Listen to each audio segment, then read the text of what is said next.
Hazreti Zeyd ibn Sabit aydiya, Peygamberimiz Medine-i Münevvere'ye gelinne men 11 yaşımdadım diye. Yani Peygamberimiz 57. yaşındaqa bu oğlan neçe yaşında oluyor? 16 yaşında oluyor. 16 yaşında 5-6 yaşındaqa dädesinin elinden beren yetim sahaba. Hazreti Zeyd ibn Sabit. Peygamberimiz Medine-i Münevvere'ye gelenne 11 yaşındamış. Yani Peygamberimiz Medine'ye gelmeke Peygamberimizin ibirin sahabasının üstü bilen Müslüman olan sahabamış yaşaçık vaktında. Aham Peygamberimiz Medine'ye gelenne kulağasın. Şol yaşaçık yetimci oğlanı 11 yaşındakini Peygamberimizin mübarek huzuruna getiripdirli. Hazreti Zeyd ibn Sabit, Sabit'in oğlu olan Zeyd diyen sahabani aham Peygamberimiz aydıptırlar. Hâzâ gulam ma'ahu mimma enzelallahu Teala aleyke bid'a aşara surah fe'a'cebe zâlike Resulullah sallallahu aleyhi ve sellem. Ya Resulallah, şizad oğlan onun meş sure yad bilye deyiptirler. 11 yaşındaki yetimci oğlan Peygamberimizin mübarek huzuruna getirip sen gelmeken sen sahabalardan onun meş sure öğrenip yad tutuşul oğlan deyip Peygamberimizin huzuruna getirilen sahaba. Hazreti Zeyd ibn Sabit radıyallahu anh ruhunun hoşluğundan söyleyeyim, hoştur inşallah. Aham Peygamberimiz görüp durmanın necabatını, verenliğini, araslıqlığını, fehminin ve zekavatının kâlliğini, verin oğlanlığını, istidadının kâlliğini sahabaların içinde saylab Hazreti Zeyd ibn Sabit'i yanına çağırıptır. 16 yaşındaki oğlan ha.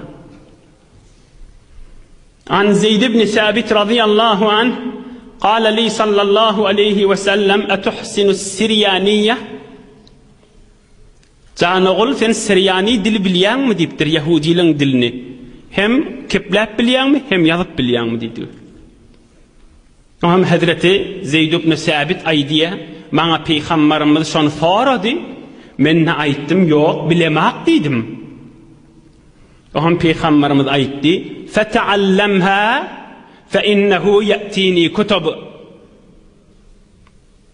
Men sana buyruk ediyen şonu bardy öwrenipdir, öwretýärlerden.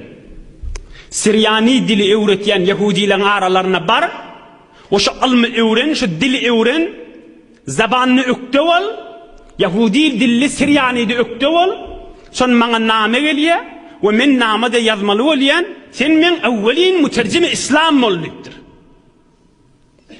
Yerin ýüzünde awwelin muterjime İslam, mümin Müslümanlaryň arasynda jahany İslamda Hazreti Zeyd ibn Sabit 11 yaşındaki cavan sahaba. İnni Peygamberimizin şu aydan vaktinde da 16 yaşındamıştı. Bolya deyipdir. Peygamberimizin bereketine hem mucize olup hem Hazreti Zeyd ibn Sabit'e keramet bolup فَتَعَلَّمْتُهَا فِي 17 يَوْمًا 17 günne bir rivayette 15 günne ökte oldum deyipdir. Beter ökte oldum deyipdir. Yarım ayda 15, 16, 17 günne. Hem yazmana ve hem keplemana Siryani ve Yahudilerin dilini beter ökte oldum deyipdir. Aham ondan meylek Peygamberimiz namı yazacak bolsa Zeyd ibn Sabit'i çağırırdı ve namı yazdırırdı. Yahudilerin diline ve Siryanilerin diline. Ve namı gelse men çağırırdı ve men Resulullah sallallahu aleyhi ve selleme naman okuyup verip manasını aydıp verip dine şehittirip hizmet ederdim deyipdir.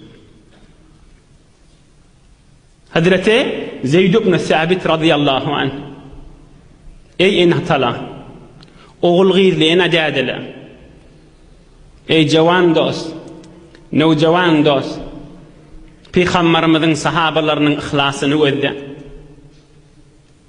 57. yaşında bolan vakalardan şey.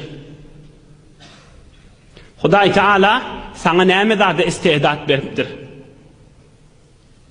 Peygamberimizin sahabalarını öddi, her kim özüne berilen paydan, özüne berilen nigmattan, başardıklarından Hudaýyň dinine hytmat etjek bolup, şu Hudaýyň nigmatyny şoňa sarf etýänmişdikler.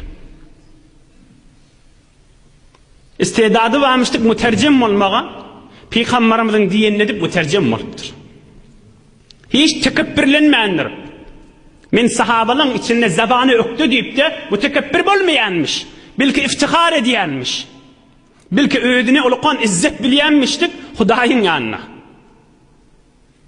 Sahabalyň içinde iň öktüsi Hazreti Zeyd ibn Sabit 16 ýaşyndaky oglanmış.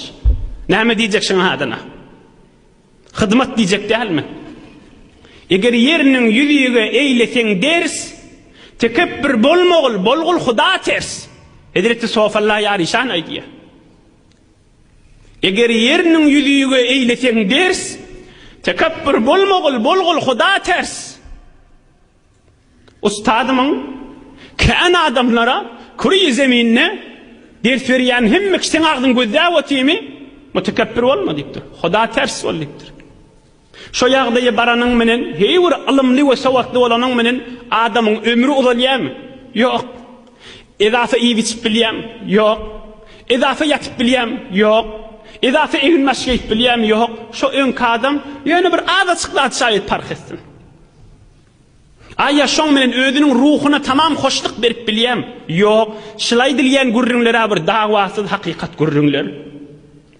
İnsan özüniň awadallygyna, insan özüniň malyna, insan özüniň sawadyna allanjak bolsa gelişmez ahim. Utançlyk bolar ahim Hudaý Taalaň dergahynda. Bir her hal insanyň özü Hudaýa bende dälmi? Elbette bende.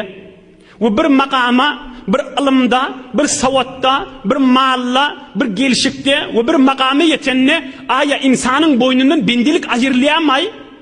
Aýrylmýar. Eger aýryljak bolsa, gözümiziň nuri Habibullah Muhammed Mustafa'nın boyundan Hudaý aýrardy. Emma Allah Taala Resulullah'a hud Kur'an-ı Kerim'de emredipdir. Wa'bud rabbaka hatta ya'tiyakel yaqin. Ta canın çıkyança Allah Taala bende bolupdyr.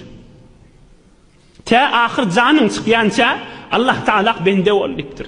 Çünkü bir her hal adamız bende bolandan soňra insan bendeligini çıkaran güni, insan özüniň bendeligini ýadyndan çıkaran güni çukura gaçar. Onu hor bolar. Ýöne Allah Taala Erhamur Rahimin bolan taň mudam elimizden çekip galdyryp durdy.